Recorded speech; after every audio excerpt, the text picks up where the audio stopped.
Vivat Король, vivat, vivat Король. მუსიკას საზღვრები არ აქვს და ალბათ ამიტომაცაა რომ უსაზღვროდ დიდი სიკეთის კეთება შეუძლია. ამ შემთხვევაში კეთილი საქმის ავტორი თამარ გვერდწითელია, რომელიც თბილისში სულ ცოტა ხნის წინ ჩამოვიდა და 25 ივნის თბილისის საკონცერტო დარბაზში საქველმოქმედო საღამოს საქართველოს კათოლიკოს პატრიარქის ფონდთან ერთად მართავს. ღონისძიებაზე ცნობილი მომღერლის ყველასათვის ნაცნობი და საყვარელი, ძველი და ახალი სიმღერები გაჟღერდება.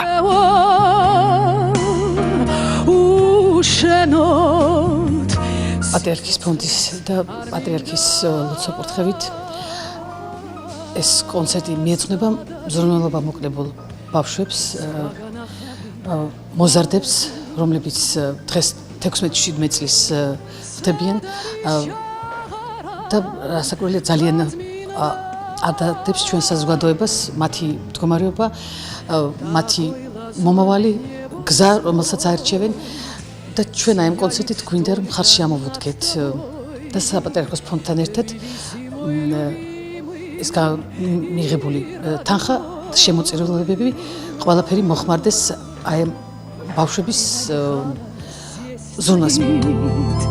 პროექტი თბილისის მერიის კულტურული ღონისძიებების ცენტრისა და საქართველოს კულტურისა და ძეგლთა დაცვის სამინისტროს მხარდაჭერით ხორციელდება. თამარ გვერდწითელთან ერთად საღამოზე მსმენელის წინაშე ანსამბლი შვიდკაცა, პაატა ანდრიაძის ბენდი და ზაქარია ფალიაშვილის სახელობის ოპერისა და ბალეტის თეატრის სიმფონიური ორკესტრი წარსდგებიან. საღამოს რეჟისორი ზაზა ორაშვილია, პროდიუსერი კი რეზი ახრახაძე. ეს ყოველისა ქართული სიმღერები აჟღერდება, რომლებიც ჩვენ ყველას გვიყვარს ეს ჩემი რეპერტუარიდან სიმღერები, ოპერის თეატრის ორკესტრი გვეხმარება, გაგვიწევს თანხლებას. ძალიან გვიხარია. იქნება ანსამბლი შვიდკაცა, ცისფერი ტრიო და კიდევ რამდენიმე სიურპრიზი, რომელსაც უკვე სცენაზევე გაგანდებთ.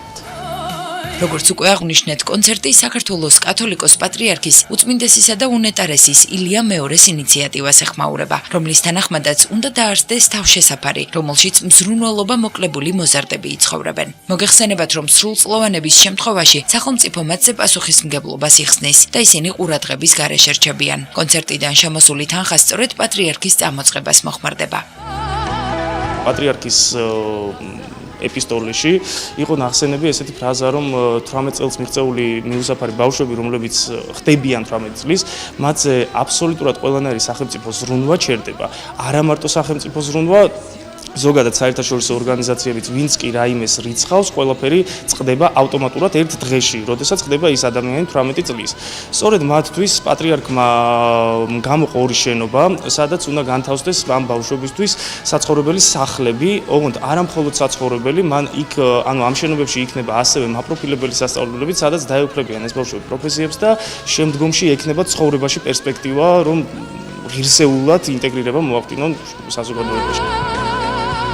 კონცერტთან და პატრიარქის წამოწყებასთან დაკავშირებით ქართულმა შემსრულებელმა რადიო ფორტუნაში თათა სადრაძის გადაცემა არტ FM-ში დაწვრილებით ისაუბრა. ისიც უნდა აღინიშნოს, რომ მზიურის ერთ-ერთი ყველაზე დიდი ვარსკვლავი საქართველოში იშვიათად მღერის, ასე რომ მომავალი კონცერტი მისი მსმენელისთვის სიურპრიზებით იქნება აღსავსე.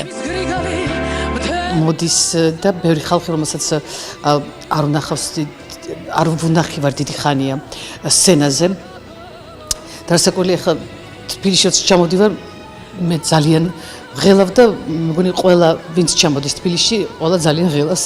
იმიტომ რომ ისეთი პუბლიკა გასაგებია, რომ მშობლიური ქალაქია, მაგრამ ძალიან მომთხოვნი და ესეთი პუბლიკა ობიექტური, სიყვარულთან ერთად ობიექტურობის ძალიან დიდი დოზა. No однажды, капитан. მზიურის წლებიდან მოყოლებული უნიკალური ვოკალის პატრონს დასვენების საშუალება აღარ ჰქონია. ძირითადად მისი გრაფიკი ძალიან დატვირთულია და იშვიათად ახერხებს, რომ წელიწადში ერთი თვე მაინც საკუთარ თავს და ოჯახს დაუთმოს.